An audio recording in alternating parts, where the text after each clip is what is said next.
Hello കുട്ടികളെ, ഇന്ന് നമ്മൾ പഠിക്കാൻ പോകുന്നത് 7th സ്റ്റാൻഡേർഡിലെ maths chapter 2 fractions page number 29 problems ആണ് ഇന്ന് ചെയ്യാൻ പോകുന്നത്. Part 4.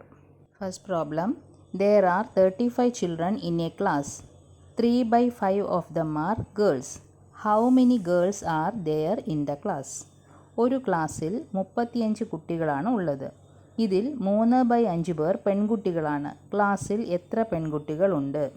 Answer: number of girls equal number of girls എത്രയെന്നാണ് നമുക്ക് ക്വസ്റ്റ്യനിൽ തന്നിട്ടുള്ളത്? 3/5. 3/5 ഇൻറ്റു ടോട്ടൽ എത്ര കുട്ടികളുണ്ട്? 35. അപ്പോൾ അതാണ് എഴുതേണ്ടത്. 35. 3/5 ഇൻറ്റു 35. അപ്പോൾ 3യും 35ഉം മൾട്ടിപ്ലൈ ചെയ്യാൻ 3 ഇൻറ്റു 35 ഡിവൈഡഡ് ബൈ 5. 3 ഇൻറ്റു 35 എത്രയാണ്? 105 ഡിവൈഡഡ് ബൈ 5. ഇനി 105നെ 5 കൊണ്ട് ഡിവൈഡ് ചെയ്യുമ്പോൾ 21 കിട്ടും. ഇപ്പോൾ 21 ഗേൾസ് ഉണ്ട്. Second question. 10 kilograms of rice is filled equally in 8 bags.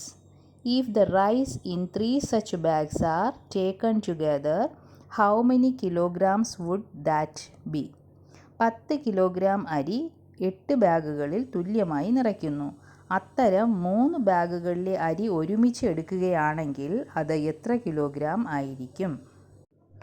Answer: amount of rice in 3 bags. അപ്പം നമുക്ക് 3 ബാഗ്സിൽ അരി എല്ലാം കൂടി എത്ര കിലോഗ്രാം ഉണ്ടെന്നാണ് ചോദിച്ചിരിക്കുന്നത്.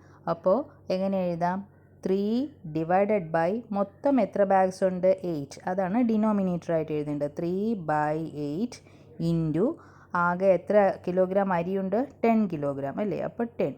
3 ഡിവൈഡഡ് ബൈ 8 ഇൻറ്റു 10. 3 ഇൻറ്റു 10 എത്രയാ? 30. അപ്പോൾ 3 into 10 divided by 8 equal 30 divided by 8.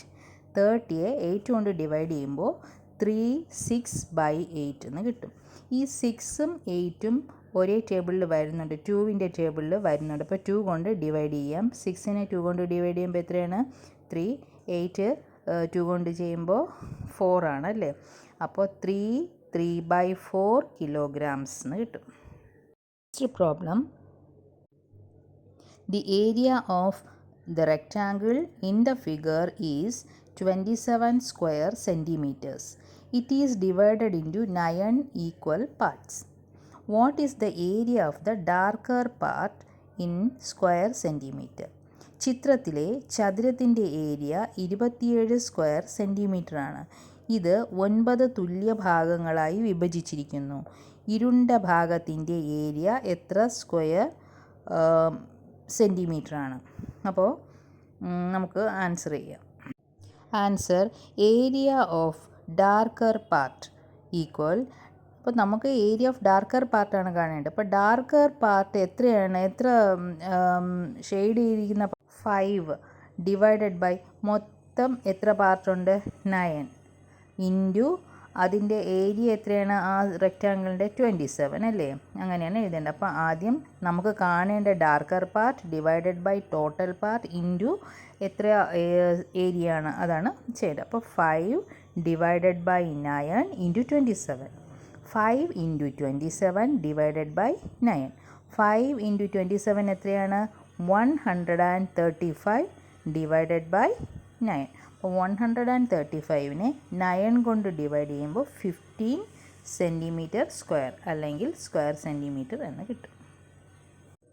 ഇതോടുകൂടി ഇന്നത്തെ ക്ലാസ് അവസാനിക്കുകയാണ്. ക്ലാസ് ഇഷ്ടമായാൽ ചാനൽ സബ്സ്ക്രൈബ് ചെയ്യുക. Thank you.